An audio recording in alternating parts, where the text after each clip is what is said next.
जो इम्पॉसिबल भी पॉसिबल। तब संतों ने गाया है कि तुझसे नहीं सुलझे जो तेरे उलझे हुए धंधे। हमारे उलझे हुए धंधे हैं, हमारा कोई काम पाक साफ। तुझसे नहीं सुलझे जो तेरे उलझे हुए धंधे, तो भगवान के इंसाफ पर तू छोड़ दे बंदे। जय हो, जय हो, जय हो। तो भगवान के इंसाफ पर तू छोड़ दे बंदे, तो खुद ही आकर मुश्किलें आसान करेगा। जो तू नहीं कर पाया वो भगवान।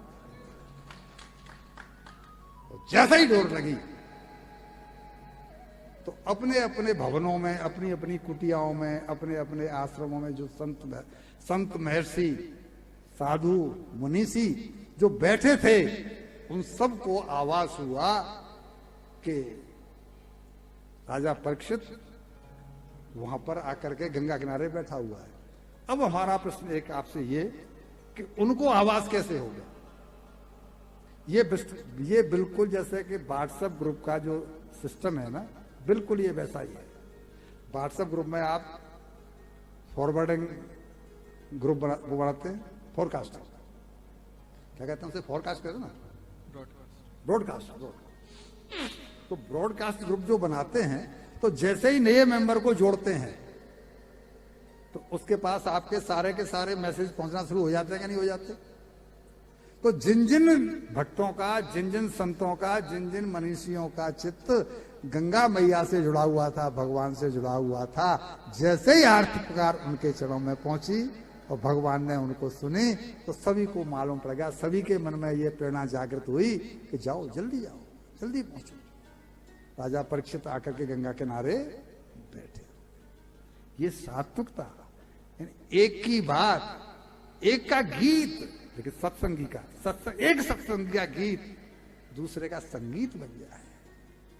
वो है सत्संगी, वो है शुद्ध हृदय। जब ये हुआ तो सब लोग आने लगे। जो भी आया उन्होंने एक ही प्रश्न किया, क्या?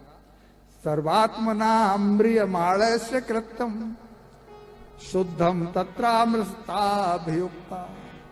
जो मरणासन्न है, फिर ध्यान दे रहा हूं, फिर ध्यान खींच रहा हूं कि जो मरणासन्न है, मीन्स जिसकी मृत्यु बहुत नजदीक है, उसे क्या करना चाहिए? कितना शॉर्ट प्रश्न है। उसे क्या करना चाहिए? अच्छा, ये प्रश्न हमारा होना चाहिए नहीं होना चाहिए? अभी आपने बोला कि 7 सेकंड का भी भरोसा, तो हम मरणासन्न है कि नहीं है? तो ये प्रश्न हमारा होना चाहिए होना चाहिए, भाई हम क्या करें ऐसा? तो वो कह रहा है कि मैं क्या करूं ऐसा, क्योंकि मेरी मृत्यु 7 दिन में होनी है। वो ये नहीं कह रहा है कि मुझे 7 सेकंड है। हम कह रहे हैं कि हमारे पास 7 सेकंड भी भरोसे के लायक नहीं है। उसे 7 दिन का पक्का भरोसा है कि मैं 7 दिन से पहले नहीं मर सकता। अब कोई जवाब ही नहीं दे रहा, क्योंकि 7 दिन में जिसकी मृत्यु होनी है उसका कल्याण हो जाए, ऐसी योग्यता उनमें से जो बैठे थे उनमें से किसी ने। हम जब आपको रामकथा सुनाते हैं तो वहां कहते हैं ना कि राजा दशरथ ने यज्ञ किया, पुत्र कामेष्टि यज्ञ किया कि नहीं किया, जिससे खीर लेकर के यज्ञ देव प्रकट हुए और उन्होंने खीर दिया जिससे कि रानियां गर्भवती हुई। तो उस यज्ञ को उन्होंने श्रृंगी ऋषि से करवाया, जबकि वशिष्ठ ऋषि उनके गुरु हैं। तो प्रश्न हमारा आपसे यह कि वशिष्ठ ऋषि से क्यों नहीं करवाया? वशिष्ठ ऋषि कह रहे हैं, मुनि कह रहे हैं कि राजन, इस काम को वही कर सकते हैं कि भगवान को धराधाम पर उतार लाएं। अवतार किसका होना है? राम जी का। राम जी का अवतार यानी भगवान को वैकुंठ से धराधाम पर उतार लाएं। इतनी योग्यता मेरी नहीं, इतनी योग्यता तो उन्हीं की है। अब हमारा अगला प्रश्न कि इनमें क्यों नहीं और उनमें क्यों है? क्योंकि इन्होंने दुनिया के सारे सुख सुविधा भोग लिए हैं। जो गृहस्थ जीवन में रहा उसने शरीर का सुख भोगा कि नहीं भोगा, उसने पत्नी का सुख भोगा कि नहीं भोगा। लेकिन श्रृंगी ऋषि, उन्हें यही नहीं मालूम कि पुरुष कौन होता है और स्त्री कौन होती है। परमहंस गति, वो राम जी को वही उतार सकते हैं। उसी तरह से यहां पर है कि यहां पर इस काम को मैं नहीं कर सकता, हम नहीं कर सकते, तो बोला इस काम को परमहंस गति से रिलेटेड संत चाहिए। हम वो योग्यता नहीं है, क्योंकि हमारे तो बाल बच्चे हैं, हमारे सारे संत ग्रह इस काम के लिए चाहिए एकदम निर्विकारी, जो जिसने विकार था ही नहीं हो। हमारा तो हाल ये है कि हम कीचड़ में जाते हैं और फिर आकर के डिटॉल से और इससे उससे कपड़ों को धोते हैं और वो दूसरे दिन फिर कीचड़ में घुसते हैं।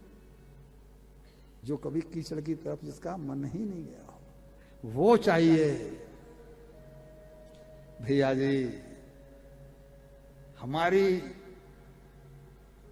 जिंदगी चिल्ला चिल्ला कर कह रही है कि मेरा कुछ भरोसा नहीं, कुछ कर सकते हो तो अपने लिए कर लो, मैं आज तक किसी की सगी नहीं हुई, मैं कब तुम्हें छोड़ के चल दूं, मेरा कोई भरोसा मत करो।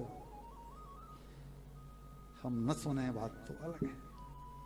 जब किसी भी महात्मा ने उत्तर नहीं दिया तो भगवान से डोर लग गई फिर दोबारा कि प्रभु केवल 7 दिन है, हर घड़ी बीतती चली जा रही है, अगर यही निकल गया तो 7 दिन निकल जाएंगे।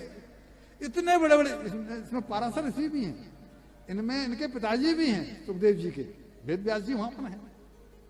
इतने बड़े बड़े संत मेरे सामने हैं और मेरे इस प्रश्न का उत्तर नहीं दे रहे हैं, तो कैसे होगा? मैं क्या करूं, मैं कहां जाऊं?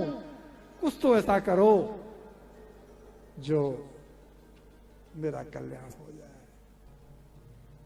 जो जरा में डोर लगी, क्योंकि शुद्ध अंतःकरण था, आर्त पुकार निकली तो भगवान की करुणा उफनने लगी। भगवान को हम करुणा निदान कहते हैं नहीं कहते, भगवान को हम करुणाकार कहते हैं नहीं कहते। तो अगर वो आर्त पुकार को भी नहीं सुनेंगे तो काय के करुणा निदान, काय के करुणाकार? लेकिन आर्त पुकार निकले तो सही, और आर्त पुकार तब निकलेगी, आर्त इस अंदर से यहां से वो तब निकलेगी जब हमारा हृदय शुद्ध हो। न तो हमारी कभी निकलती है और न वो वहां तक पहुंचती है। भगवान का सिंहासन हिलने लगा तो उन्होंने सुखदेव जी को प्रेरणा दी, जो उसी जंगल में भजन जाओ। यहां इस श्लोक में जो सुनाने जा रहा हूं, इसके 2 अर्थ निकलते हैं। इस श्लोक को पहले सुन लो कि भगवान ने उससे उनकी मृत्यु संवारने को भेजा।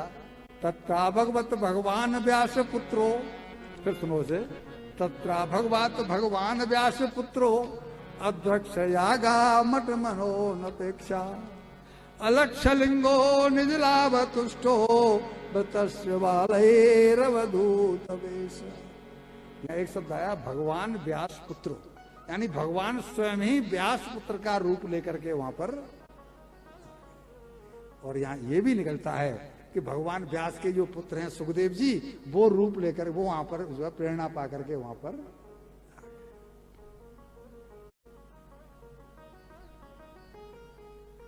तब तो आए थे भगवान, अगर पहला अर्थ लेते हैं, तब तो आए थे उनको ब्रह्म